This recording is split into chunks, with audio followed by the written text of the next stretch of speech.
तक आपने देखा कब्र से जागा हुआ मुर्दा विजय के कहने पर कर रहा है लोगों के खून। श्वेता और तनवीर को खत्म करने के बाद अब वो पहुंचा था रिया के घर। रिया ने जैसे ही स्टोर रूम में कदम रखा, मुर्दा का भयानक रूप देखकर उसका दिल दहल उठा। उसके दिमाग में सैकड़ों कीड़े रेंग रहे थे, आंखें तेज पीली थी और चेहरा भी बहुत भयानक था। साथ साथ उसके शरीर के सड़े मांस की बदबू भी आ रही थी। रिया बहुत ही डरी से भागी और अंदर जाकर बैठ गई। उसने कांपते हुए हाथों से विशाल को फोन किया। विशाल, तुम कहाँ हो? क्या हुआ? रिया, तुम इतनी डरी हुई क्यों लग रही हो? तभी दरवाजे पर जोर जोर की आवाज आने लगी और डर के मारे उसके हाथ से मोबाइल छूट गया। वो लगातार चिल्ला रही थी और जोर जोर से आवाज उसके दिल को दहला रही थी। ऐसा लग रहा था कि दरवाजा अभी टूट जाएगा और ये अंदर आ जाएगा। रिया डरते डरते पीछे हो रही थी। जब वो पीछे की दीवार से टकराई तो वो आवाज बंद हो गई और एकदम सन्नाटा छा गया। रिया की सांसें फूल चुकी थी। वो लंबी लंबी सांसें लिए हुए दरवाजे की ओर देख रही थी। तभी दीवार से मुर्दा के दोनों हाथ बाहर निकले और रिया को दबोच लिया। थोड़ी देर बाद जब विशाल रिया के फ्लैट पर पहुंचा तो वो वहां नहीं थी। उसने घर की खराब हालत देखकर परेशान हो उठा। रिया का मोबाइल भी कमरे में पड़ा था। अभी वो इन सब बातों को समझने की कोशिश कर ही रहा था तो उसके मोबाइल पर राहुल का कॉल आया। विशाल, तुम जहाँ कहीं भी हो तुम तुरंत रिया के पास पहुँचो, उसकी जान को खतरा है। मैं रिया के फ्लैट पर हूँ लेकिन वो यहाँ कहीं नहीं है। उसका कमरा भी बहुत खराब हालत में है। तुम जल्दी से होटल में आ जाओ, कहीं देर ना हो जाए। उसकी बात सुनकर विशाल तेजी से होटल पहुंचा। राहुल कमरे में अकेला था और वो काफी डरा हुआ लग रहा था। राहुल, जल्दी से बताओ रिया कहाँ होगी? तुम डरे हुए क्यों हो? विशाल, विजय तुम्हारी मंगेतर रिया को प्यार करता था। रिया ने रिजेक्ट किया तो उससे ये बात बर्दाश्त नहीं हुई, इसीलिए उसने काले जादू का उपयोग किया। तुम ये क्या कह रहे हो?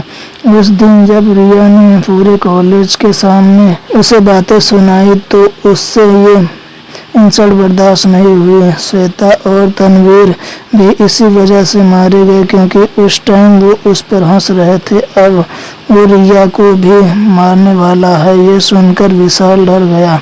मुझे ठीक से बताओ तुम कहना क्या चाहते हो और मेरी रिया इस टाइम कहाँ होगी? विजय ने काले जादू के जरिए अपने खून की आहुति देकर एक मुर्दे को जिंदा किया। इस विधि के जरिए मुर्दा जिंदा हो जाता है। जिंदा करने वाला उसके जरिए कोई भी काम करवा सकता है। मुर्दे के जिंदा होने के बाद उसके कब्र के अंदर जो एक एक चीजें डाली जाएंगी वो मुर्दा उनकी जान लेकर उनकी आत्मा को काली दुनिया में ले जाएगा और फिर वो हमेशा वहीं रह जाएंगे। विजय ने उस मुर्दे को जगाकर श्वेता, तनवीर और रिया की एक एक चीज को उस कब्र के अंदर डाल दिया। इसीलिए उसने श्वेता और तनवीर की जान ले ली है और अब तो रिया को भी खत्म करने वाला है।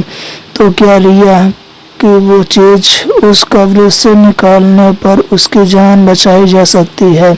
हाँ, ऐसा हो सकता है, लेकिन रिया की जगह किसी और इंसान की कोई और चीज उस कब्र में डालनी होगी, तभी वो मुर्दा रिया को छोड़ेगा, उस इंसान को मारकर अपने साथ ले जाएगा। ये सुनकर ही विशाल ने देरी नहीं की और सीधे कब्रिस्तान को चल दिया। दूसरी तरफ अब रिया को होश आ चुका था। उसने आंखें खोल कर देखा तो सामने वही मुर्दा खड़ा हुआ था और विजय उसकी कब्र से थोड़ी ही दूरी पर गोल घेरे बनाकर उसके सामने बैठा हुआ मंत्र पढ़ रहा था। विजय, तुम यहाँ, प्लीज मुझे इस दरिंदे से बचा लो। मैं तुम्हें इससे क्यों बचाऊं?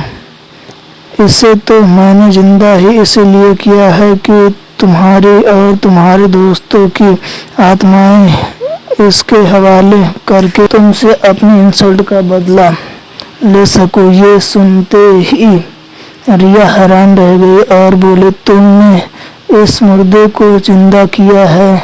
हाँ, और अब तुम काली दुनिया में जाकर इस मुर्दे के साथ रहने वाली हो। उसके इतना सुनते ही मुर्दा रिया की तरफ बढ़ने लगा। रिया भागी तो मुर्दा रिया के ऊपर झपट पड़ा और उसके शरीर को नोचने वो अपने नाखूनों से उस पर हमला करने लगा। रिया चिल्लाती रही, रोती रही, लेकिन वो उसके शरीर को नोचता रहा। विजय जोर जोर से मंत्र पढ़ रहा था।